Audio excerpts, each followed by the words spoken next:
Hey, how's it going, everyone? The GC Performance here, back with another video. Today we're going to be taking a look at some different type of handlebars you can put on your bikes. Specifically, I cover the Tarmac, the specialized Tarmac, and the Venges on here a lot. So people always ask me a question about, hey, what handlebars can I run on there? So I'm just going to be kind of going over different types of ergo handlebars.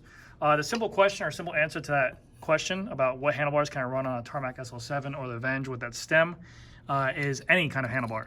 It can take any kind of handlebar at all. There are different handlebars that make it more clean and flush, per se, like the Aerofly 2. But to get nitty gritty, you can run a regular circular handlebar, you can run a aluminum handlebar. It doesn't really matter. Obviously, with these handlebars being carbon and aero and ergo and stuff like that, they look cleaner. But you can run a regular circular aluminum handlebar on a Tarmac SL7, just the cables won't be hidden as much. So don't think into it too much. I know it's really hard to find handlebars as is. That's why you guys have been seeing me do a couple builds with the this handlebar right here, which is the Zipp SL7 handlebar, which in my opinion, I've grown to love this thing more and more. It absolutely looks beautiful. I do like the aerofly 2 a lot. I just think maybe I got bored of it, seeing it on the Venge so long, on like the 2018, 19, and 20 Venges as well. I've seen this handlebar for a long time, so it's nice to see something different on there and refreshing. And then also I have here the Shimano Pro Vibe ergo handlebar as well.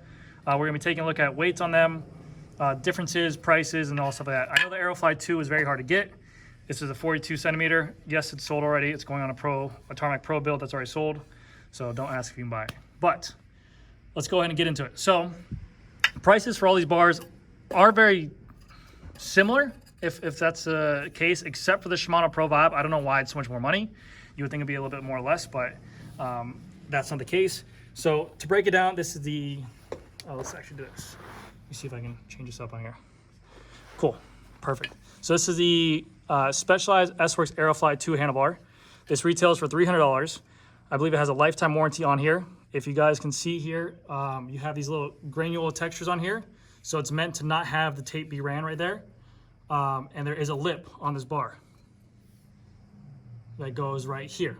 So this is where they want the tape to finish. It's a little bit raised up higher as well. So they want you to kind of run the tape right there, put the piece of electrical tape or finishing tape right there, or you can do the tape backwards method. But the idea behind it is that they don't want to put any tape up here. They want to make this as aero as possible. And with that tape on there, just add extra bulk or weight and drag. That's why they put this kind of texture on here, to give you more grip while riding. Also with the Aerofly 2 bars, just to keep this known, these are little screw points that they have, those little coverings.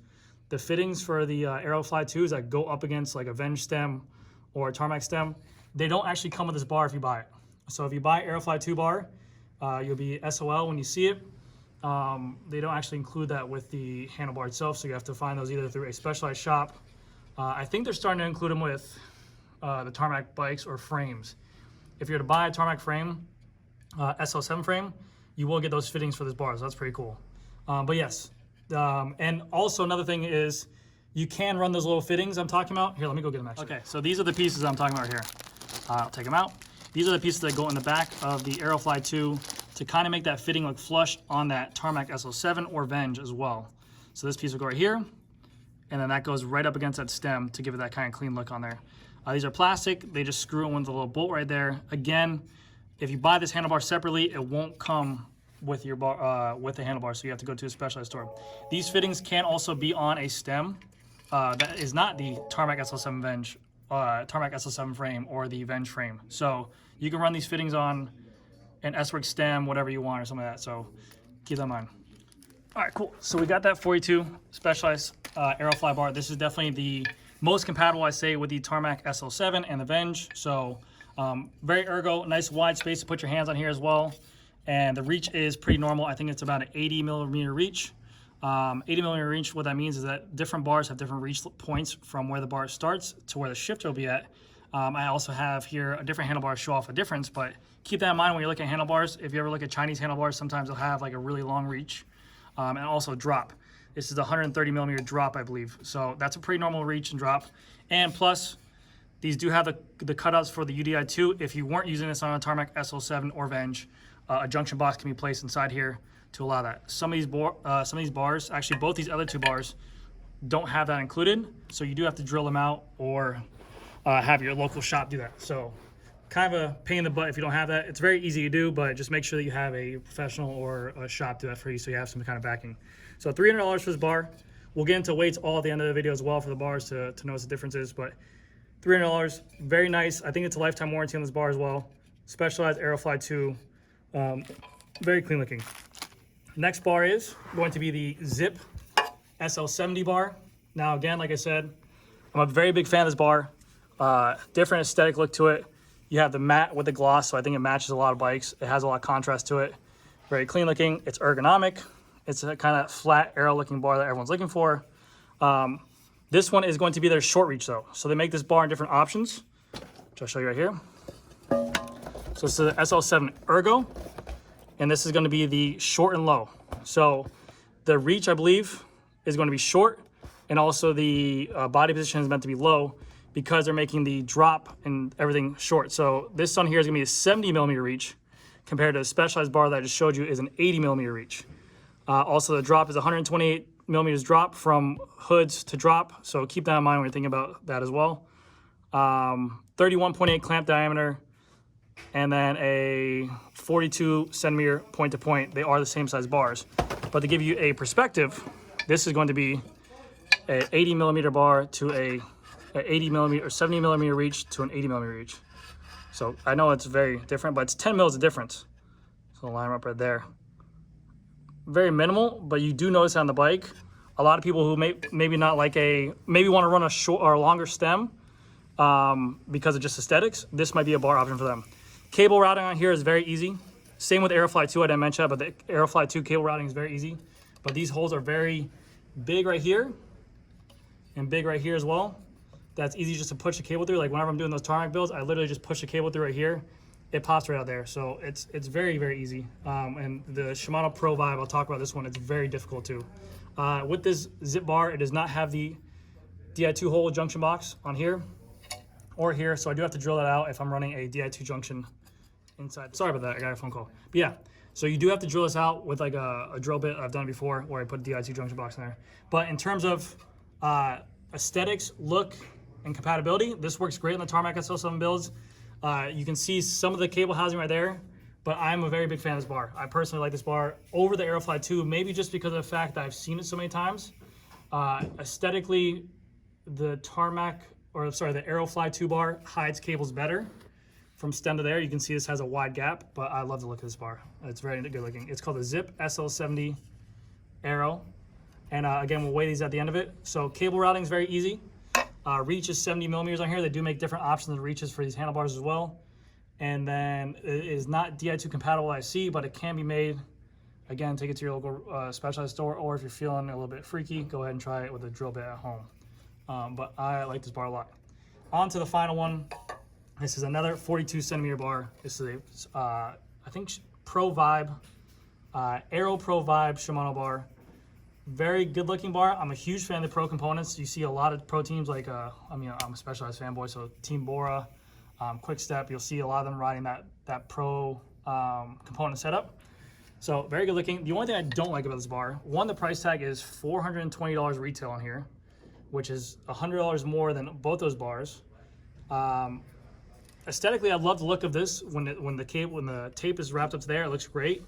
I love seeing that little pro, the logos on here. But the routing for these holes are very small. I don't know what that hole is for. Maybe if you're running a Pro Vibe stem, it's maybe gonna be, you know, proprietary for that. But I've never used that kind of fitting right there for a Di2 junction. Maybe if it was like a Madone or something like that, or a Scott Addict, it goes through there. But this goes right here through the cable holes, but these things are very tiny to get through, and you have to run a Di2 junction wire, or a Di2 wire, and also a brake cable through there. It's very tough. On here you can see this reach on this bar is a lot longer from where you put your handlebar at.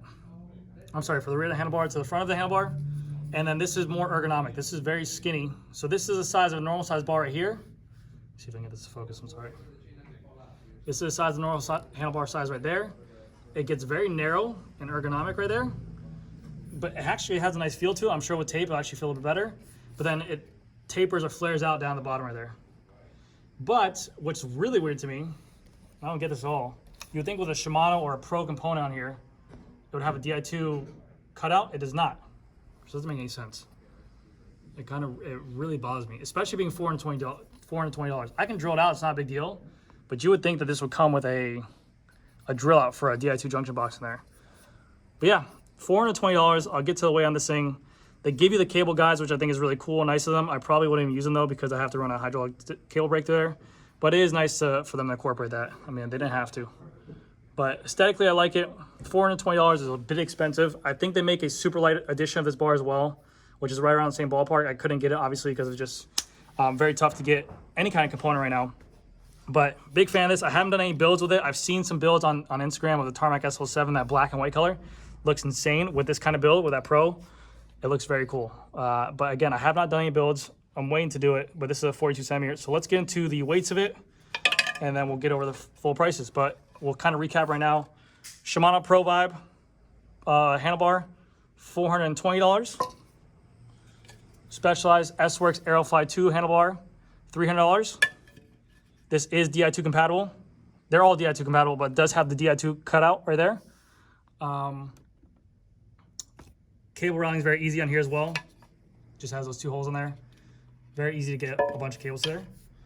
And then you have the Zipp SL7 aerofly or aero bar as well. Does not have the Di2 junction on there. This thing is $320. You can drill it out, it's fine, but very wide holes for cable running. Big fan of that. This is one of the easiest bars I think I ever ran a brake cable through. So big shout to that. Yeah, I'm gonna go ahead and take a break real quick, and then we'll get the weights on the handlebars. All right, cool. So we got our weight set up, and this, I know I got trash for last time on this thing. This carpet is very stiff. It's not like a freaking rug. It's a full-on carpet that's in here, and the weight of these isn't gonna manipulate any kind of weight on there. So leave me alone. Scale on. Got a sunglass hole right here. I'm going to tear it. Now it's 0. So this is going to be the first handlebar here. They're all the same size, so keep that in mind. 42 centimeter Zipp SL7 aero bar, coming at 244 grams. Let's see there, 244 grams. Now we're going to take this handlebar off. So we have the Zipp one that came in 244. Again, these are all the same sizes. This is going to be a little bit chunkier, I think. Oh no, right there. 243 grams, the Specialized Aerofly 2. So 1 gram lighter, but keep in mind if you are going to be running those little plastic tips on there, it will probably be a little bit heavier. Not by a lot though. And then we'll put on the Pro Vibe handlebar. And these do have the cable guides right inside here, so weights may vary. But let's see what it is. 261 grams for a $427 handlebar that's not even Di2 compatible. That's awesome. But still, a great looking handlebar. So that's your weights for it. We'll go ahead and kind of recap. $427 for this handlebar. Shimano Pro Vibe handlebar. It is a 42 centimeter, 261 grams. We had the Zipp SL7. This one retails for $327, and this was 244 grams. Very nice handlebar. I'm a very big fan of that thing. And that's a short reach as well, so keep that in mind. Maybe if you get a longer reach, it might be a little bit more weight because it's gonna be more carbon on there. And then you have the Specialized S-Works Aerofly 2 bar, 243 grams. Keep in mind if you have this plastic on there, it might be a little heavier. That's $300. All the handlebars, by the way, have a lifetime warranty through all their respective distributors as well. So keep that in mind as well. Whenever you're buying this stuff and spend that kind of money, you're gonna get nice quality. But hopefully you guys learned some stuff about which handlebars to choose, which ones go for you. At the end of the day, there are different aesthetics you can do and choice. So just keep that in mind. But yeah, thank you guys so much for watching, and I'll see you guys next video. Bye.